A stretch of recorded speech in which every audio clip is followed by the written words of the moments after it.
जय हिंद दोस्तों, स्वागत है आपका अपने YouTube channel para military news Hindi में। और आप देख रहे हैं para military news Hindi daily update, जहां हम बात करते हैं बीते 24 घंटे में केंद्र अर्धसैनिक बल के महत्वपूर्ण खबरों का। चलिए आज की बड़ी खबर से शुरुआत करते हैं। और सबसे पहले बात बीएसएफ से जुड़ी एक अहम कानूनी खबर की। एक बीएसएफ जवान की पत्नी की संदिग्ध मौत के मामले में अदालत ने महत्वपूर्ण फैसला सुनाया है। अदालत ने उपलब्ध सबूतों और गवाहों के आधार पर आरोपी जवान को दोषी ठहराते हुए सजा सुनाई है। इस फैसले के बाद एक बार फिर यह स्पष्ट हुआ है कि सुरक्षा बलों के कर्मियों पर भी कानून समान रूप से लागू होता है और गंभीर अपराधों में किसी प्रकार की रियायत नहीं दी जा सकती। अदालत ने अपने फैसले में कहा कि घरेलू हिंसा और महिलाओं के खिलाफ अपराध बेहद गंभीर विषय हैं और ऐसे मामलों में निष्पक्ष जांच व ठोस साक्ष्यों के आधार पर कार्रवाई जरूरी है। इस फैसले को कानून के शासन और न्याय व्यवस्था की मजबूती के रूप में देखा जा रहा है। अब बात करते हैं पटना हाईकोर्ट के एक महत्वपूर्ण फैसले की। पटना हाईकोर्ट ने बिना पूर्व सूचना के 137 दिनों तक ड्यूटी से अनुपस्थित रहने के कारण बर्खास्त किए गए सीएसएफ जवान नवनीत कुमार यादव को बड़ी राहत देते हुए उनकी बहाली का आदेश दिया है। अदालत ने बर्खास्तगी से जुड़े सभी आदेश रद्द करते हुए सीएसएफ अधिकारियों को 2 महीने के भीतर उन्हें दोबारा सेवा में लेने का निर्देश दिया है। हालांकि कोर्ट ने यह भी साफ कर दिया है कि अनुपस्थिति की अवधि का वेतन या कोई अन्य वित्तीय लाभ जवान को नहीं मिलेगा। अदालत के अनुसार 137 दिनों की अवधि को उनके उपलब्ध अवकाश के विरुद्ध समायोजित किया जाएगा। जानकारी के अनुसार नवनीत कुमार यादव की नियुक्ति वर्ष 2017 में हुई थी। वर्ष 2018 में छुट्टी पर जाने के बाद गंभीर बीमारी के कारण वे समय पर ड्यूटी पर वापस नहीं लौट सके। उन्होंने अपने इलाज से जुड़े सरकारी अस्पतालों के मेडिकल रिकॉर्ड अदालत में पेश किए, जिन्हें सुनवाई के दौरान महत्वपूर्ण माना गया। इन्हीं तथ्यों के आधार पर हाईकोर्ट ने बहाली का आदेश पारित किया। अब बात दिल्ली मेट्रो की सुरक्षा से जुड़ी एक बड़ी खबर की। सीएसएफ ने दिल्ली मेट्रो की क्विक रिएक्शन टीम यानी क्यूआरटी में 22 महिला कमांडो को शामिल किया है। इस कदम का उद्देश्य मेट्रो नेटवर्क में आपातकालीन स्थिति से निपटने की क्षमता को और अधिक मजबूत बनाना है। इन महिला कमांडो की तैनाती Rajiv Chowk, Kashmiri gate, Chandni Chowk, central secretariat Sarojini Nagar और Durga by Deshmukh south campus जैसे व्यस्तम स्टेशनों पर की गई है, जहां महिला यात्रियों की संख्या अधिक रहती है। ऑपरेशनल ड्यूटी से पहले सभी कर्मियों को विशेष टैक्टिकल और आधुनिक हथियारों का प्रशिक्षण दिया गया है, ताकि किसी भी आपात स्थिति में वे तुरंत और प्रभावी कार्रवाई कर सके।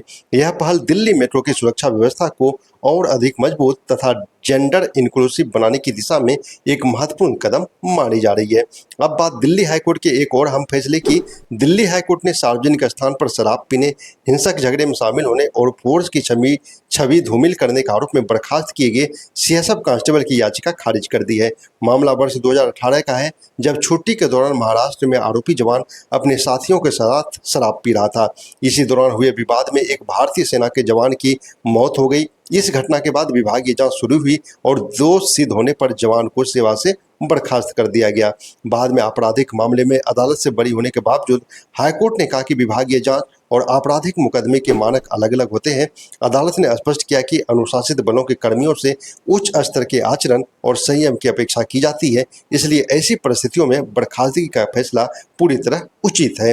अब बात जम्मू कश्मीर से आई एक बड़ी खबर की। गंदरबल जिले में सोनमर्ग सुरंग के पास सीआरपीएफ का एक वाहन सड़क से फिसलकर दुर्घटनाग्रस्त हो गया। इस हादसे में सीआरपीएफ के 6 जवान घायल हो गए, जिन्हें प्राथमिक उपचार के बाद आगे के इलाज के लिए सीआरपीएफ कैंप भेजा गया। राहत की बात यह रही कि सभी जवान खतरे से बाहर बताए जा रहे हैं। इसी बीच सीआरपीएफ ने एक और बड़ी उपलब्धि हासिल की है। फोर्स के महानिदेशक श्री जीपी सिंह के अनुसार वर्ष 2026 के पहली छमाही में ऑपरेशन के दौरान सीआरपीएफ का एक भी जवान शहीद नहीं हुआ है। कई दशकों में ऐसा पहली बार हुआ है।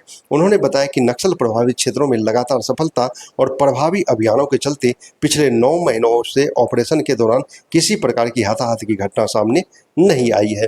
अब बात अमरनाथ यात्रा की सुरक्षा व्यवस्था की। समुद्र तल से लगभग 3888 मीटर की ऊंचाई पर स्थित पवित्र अमरनाथ गुफा की सुरक्षा में इस बार सीआरपीएफ के प्रशिक्षित K9 यानी डॉग स्क्वाड अहम भूमिका निभा रहे हैं। पहलगाम और बालटाल दोनों यात्रा मार्गों पर तैनात ये प्रशिक्षित श्वान विस्फोटकों की पहचान, मार्गों की सैनिटाइजेशन, संदिग्ध वस्तुओं की जांच और खोज एवं बचाव अभियानों में सुरक्षा बलों की सहायता कर रहे हैं। इस वर्ष यात्रा की सुरक्षा के लिए ऑपरेशन सेवा के तहत 670 से अतिरिक्त केंद्र अर्धसैनिक बलों की कंपनियां तैनात की गई है। इसके साथ ही anti drone system, face recognition कैमरे, आधुनिक सेंसर और सीसीटीवी नेटवर्क का भी व्यापक उपयोग किया जा रहा है। अधिकारियों के अनुसार K9 दस्ते नियमित रूप से बम निरोधक टीमों और क्विक रिएक्शन टीमों के साथ मिलकर एंटी सबोटाज जांच कर रहे हैं, जिससे श्रद्धालुओं की सुरक्षा को और मजबूत बनाया जा सके। और अब आज की आखिरी खबर बीएसएफ से। बीएसएफ के महानिदेशक ने फोर्स के पहले ऑल वुमेन माउंट एवरेस्ट अभियान और पहले ऑल मैन माउंट लाहौसे अभियान की टीमों को सम्मानित किया है। दोनों अभियानों की सफलता पर डीजी बीएसएफ ने सभी सदस्यों के साहस, धैर्य और उत्कृष्ट प्रदर्शन की सराहना की। साथ ही अभियान नेताओं को 2.5 लाख रुपये, प्रत्येक पर्वतारोही को 1.5 लाख रुपये और सपोर्ट स्टाफ को 50,000 रुपये की नगद राशि प्रदान की गई है।